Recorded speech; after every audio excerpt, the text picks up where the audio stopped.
xam ne tey fierté la ñu am mu ñëw seet suñu biir locaux donc Awadi ma bàyyi la nga nuyu sa internautes yi am fans yu lay suivre nga bàyyi la nga nuyu leen bu baax. waa déjà merci kontaan naa trop tey lu ma ñëwee tey biir Sénégal parce que dem leen doon yàgg a gis ci internet bi xaw ma fan ngeen nekk ci àdduna bi mais en tout cas vraiment très content d'être avec vous et puis di nuyu bépp auditeur bi di abonné wu ci seen chaîne Sénégal. D'accord mu nga ñëw seet suñu tey ñu war a waxtaanee lu bari ci album bi politique on va parler des lions wax ci un peu ci actualité bi un peu donc fu may commencer du ma la wax album bi nga décortiquer ko parce que ñëwoon nañu ci séance d'écoute bi mais évolution Made in Africa fu mu toll instant bi génn na 5 clips ont sorti sénégalais yi lu ñu ko gisee ak benn appréciation lañ ci am. Déjà maa ngi lay remercier album bi Made in Africa génn na ça fait pratiquement un an un peu plus d'un an mais ba léegi maa ngi sant yàlla album bi il vit très bien génne nañ beaucoup de clips c'est vrai génne nañ Bamako Blues génne nañ jàpp ci Cëppana Impertinent Mami Wata on est au 6e clip muy Ndaanaan hop là je sais pas ce que j'ai mangé c'est un poil donc on est au 6e clip muy Ndaanaan et franchement je suis content de l'accueil content naa trop parce que chaque fois damay gis ne c'est des gens différents quelquefois c'est au Sénégal quelquefois ci yeneen dëkk yi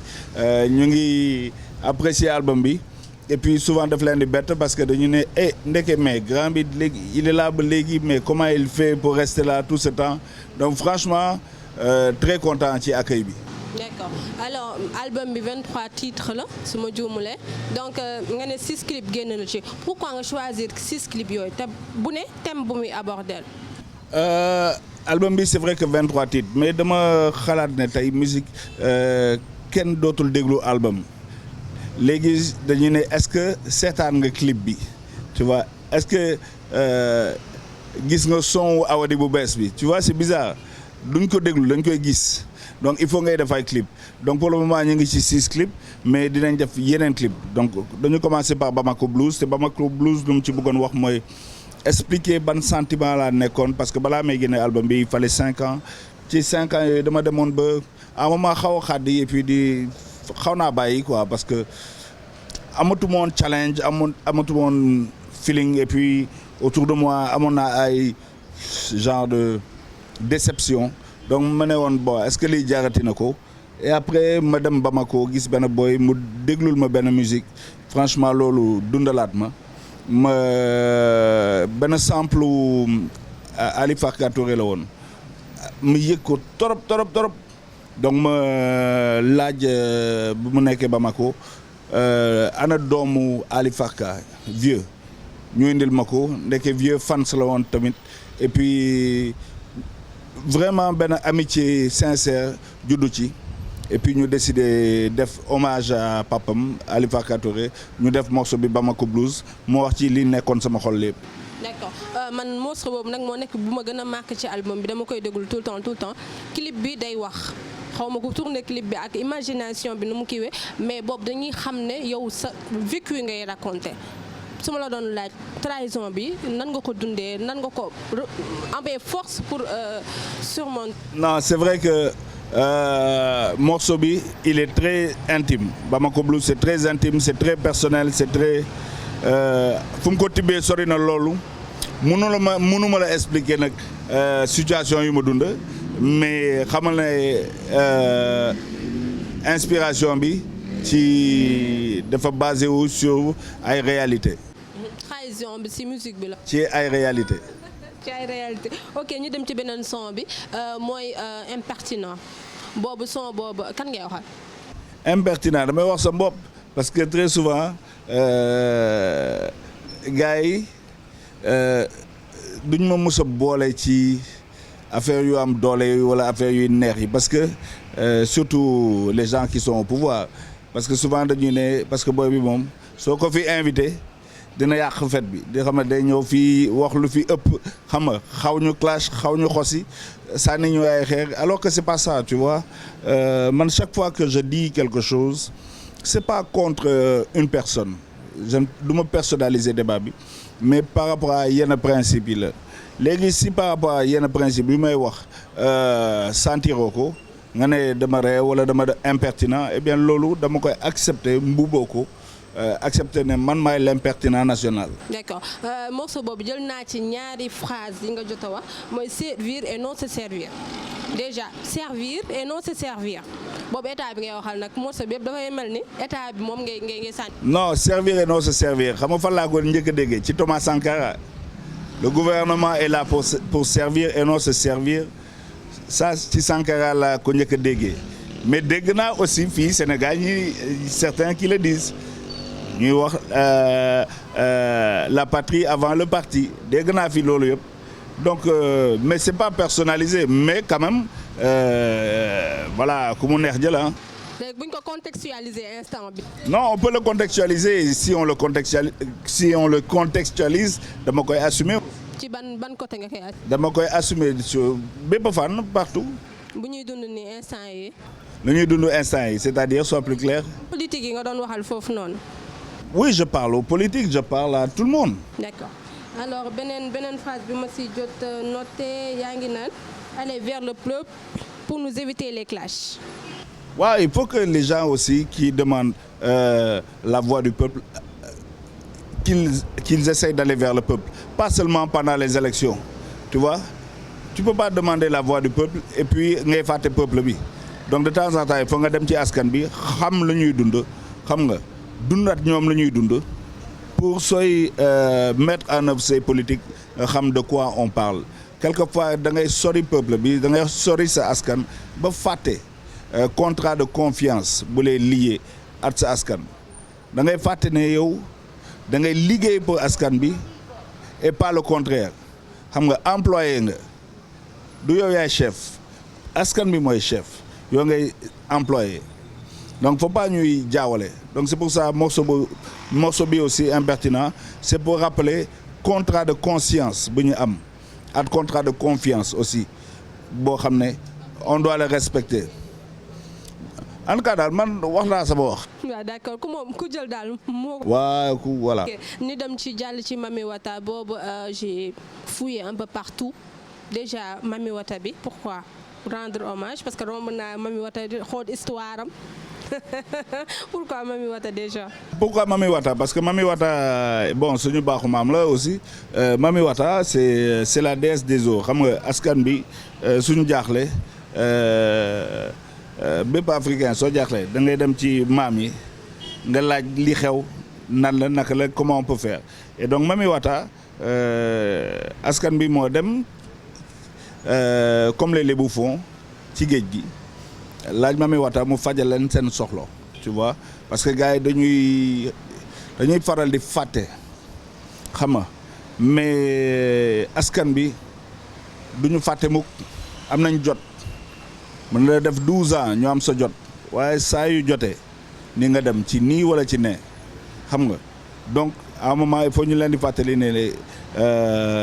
quel que soit le temps di ngeen dem donc le temps ngeen di nekk di gérer na set na rafet tu vois c'est important na set na rafet et c'est possible il faut pas chaque fois qu'on puisse dire que africains ils sont pas sérieux africains ils sont corrompus xam nga parce que si tu l'oublies soo ko fàttee tôt ou tard le peuple va te le rappeler loolu moo tax ma ne ils ont du fric mais on a le temps de belles caisses mais on a le temps de belles femmes mais on a le temps eux ils ont des montres mais nous on a le temps est toujours pour le peuple askan bi am nañ jot waaye saa yu ñu paree suñu jógee doo ci mën dara wuy ma di nga tabax ay tali di nga indi ay avion xam nga mais su jotee rek askan bi dina jóg. alors album bi su ma ko doon répartir 3 parties askan bi wax nga ci amour cëpp na son boobu noonu wax nga ci boo xam ne tamit yow ngay waxal sa bopp ak yeneen ñi leen wax bon ba grand bi sey na boo yeefi ne mais cëpp na aussi morceau boobu nekk bu rythmé boo xam ne sonorité beneen lañ ko xamee waaw xam nga album nag ay tranche de vie la donc album quelquefois da ngay mer quelquefois da ngay kontaan quelquefois xam nga yaa ngi ci ay feelingu mbëggeel donc aussi benn album loolu yëpp lay transcrire donc y a des moments aussi voilà bëgg nga wax yëfu àdduna te mbëggeel ci àdduna la bokk donc c'est pas du foofu laa gën a aaye ci fent ay woy xam nga de mbëggeel mais de temps en temps baax na nga xamal sa bopp ne nit kese nga il faut ngay foo di ree xam nga de temps en temps muy neex de temps en temps xam nga muy sentimental muy xam nga rek c'est important. D'accord jàpp si jeunes yi ngay. waaw jàpp ci c'est ta vie c'est ma vie jàpp ci sa bopp koñ di nga gis benn booy boo xam ne mu nga ko tuddee Ali forcément nga am kenn koo xam ne il faut que mu jéem la daaneel xam nga benn pièce et c'est pas pour critiquer booy bu koy def mais c'est pour wane situation dëkk bi dafa yegg à un tel niveau que le jàpp ci est devenu trop banal trop normal et si on en arrive là c'est qu'il y a une crise sociale assez compliquée parce que kuy tàllal loxo ce n'est pas du lu la gënal ngay tàllal sa loxo loolu soo demee ba tàllal sa loxo c'est-à-dire lu la tàllal loo sa loxo moo c'est situation bu xaw a compliqué la donc c'était un peu ça loolu laa bëggoon wane dans ce morceau et puis peinture la quoi c'est une peinture de notre société. ndaanaan bi mujjee génn nga def sa yére olof sànq kenn am na koy seetaan fi na ma clip bi dafa leer trop et puis c'est bien fait le clip mais boobu noonu ego trip la moom. ego trip la boobu. non ndaanaan moom ego trip la parce que de temps en temps il faut nga wax sa bopp aussi xam nga dara nekku ci. mais au-delà de l'ego trip ce que je voulais c'était surtout me rendre hommage Omar Pène parce que Omar Pène je peux dire bokk naa ci premier fans yi tu vois et puis c'est quelqu'un qui m'a beaucoup aidé bu may door sama carrière solo il m'a beaucoup aidé donc je voulais lui rendre hommage et puis je voulais aussi hommage boobu mu nekk ci musique bu neex tu vois je voulais faire un beau clip bi tourné nañ ko 2 fois dañu tourné ba pare doyuma ma ne je vais reprendre et quand on a repris franchement mu doy ma et je dois rendre hommage aussi à ceux qui ont fait le job il y a un caméraman un chef opérateur qui s'appelle Nourou Sarr et Abdouba c'est lui qui a monté le clip ñu bëri ñu ngi may laaj mais qui a fait ça mais ñoom la et aussi ñoom ne non da ngay doo ñetti Abdou xam nga et je me suis rendu compte que j'aimais beaucoup les ñetti Abdou. gis nga changé alors bu ñu clip yooyu ñoo jot a génn ci album bi am na yeneen yu ci war a topp yaa ngi koy wax sànq mais bu ñu génnee ci album beeg yooyu noonu sa carrière yow album bi da nga ko def pour wane ne yow yaa ngi dund ba tey yaa ngi nekk ci musique bi rap bi ba tey yaa ngi fi que booy ñëw nii d'accord indi nañ seen style mais yow boo ñëwee la woon fa woon la wala da nga ko def parce que da nga namoon spectacle indi lu bees. dama def sama liggéey parce que sama liggéey la c'est tout musicien su defee liggéey su defee CD c'est son job tu vois man c'est ça mon job c'est la vie que j'ai choisi c'est ma passion donc l'album defuma ko pour one boy lii wala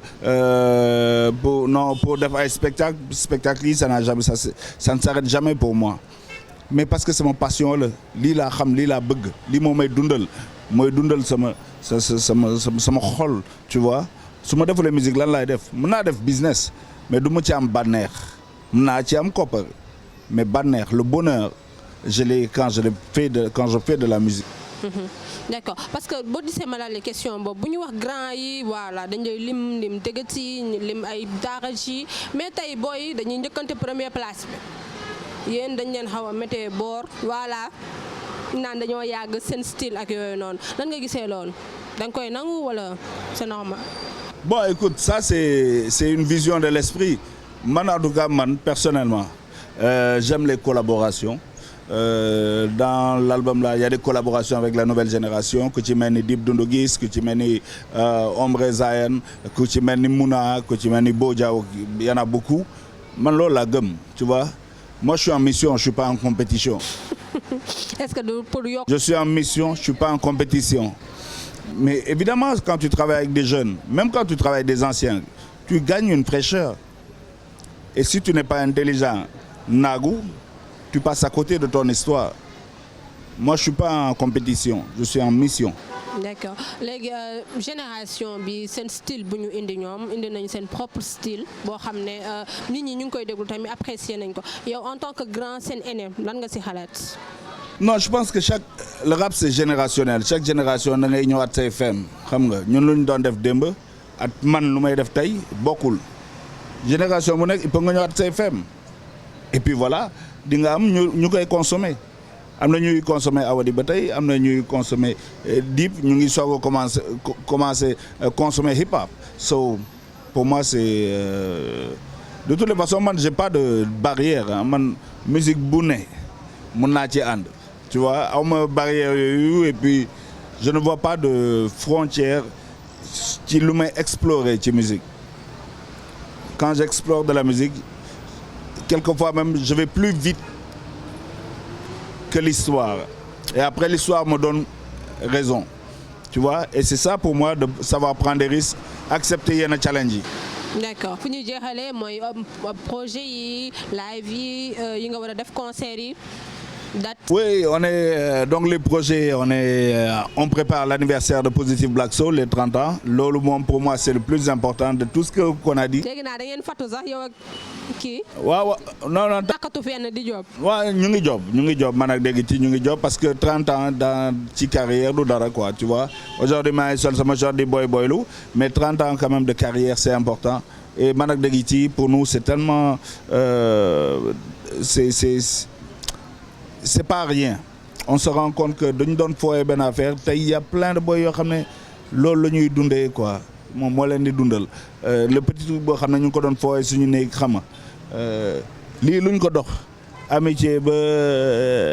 Sahel biir Fass fii je peux pas te dire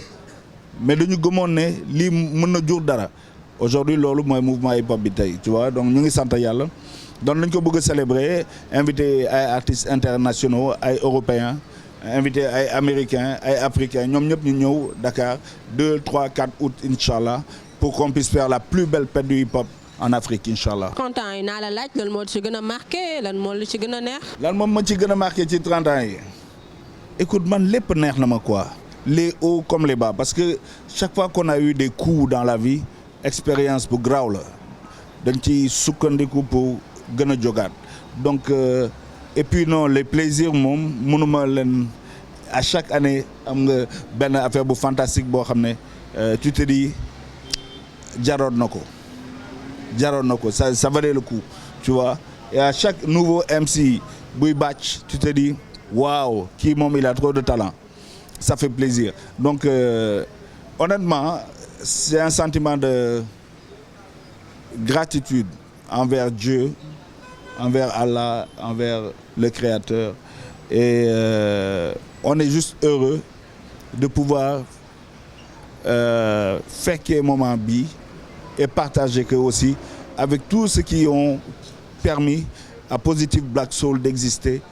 jusqu'aujourd'hui et remercier Dieu que l'amitié et la fraternité boo xam ne man ak moom déggiti seq nañ ko at ñi bokk PBS ñëpp ñoom Baye Soleil ñoom Bass ñoom bon je vais pas commencer à citer balaa may fàtte ñoom ñëpp famille boobu elle est toujours là et la famille là elle est sacrée pour nous donc loolu yëpp la ñuy célébrer en tout cas pour les 30 ans. dina fekk ne sama genre yi juddaguñu di ngeen ñu fàttali ay way yu ñu fekkeewul. non 30 ans yi nag dañuy def un show à l'ancienne et beaucoup de grands chanteurs de notre époque dina ñëw ku ci mel ni MC Solar dina ñëw ku ci mel ni Supernatural dina ñëw ak ñeneen mais loolu xam naa dinañ ñëw man ak Déguiti parce que Déguiti mooy porte-parole groupe bi tu vois man ci ginnaaw laay nekk PBS fii mën naa bandelu mais PBS su taxawee Déguiti mooy chef donc moom dina leen expliquer suñu programme bi yëpp incha allah. d'accord ñu ngi lay jaajëfal kontaan nañ trop. merci beaucoup. kon loo bëggoon wax te abordé wuñ ko peut-être. non ça va. Merci à Sénégo pour le travail fantastique. One love.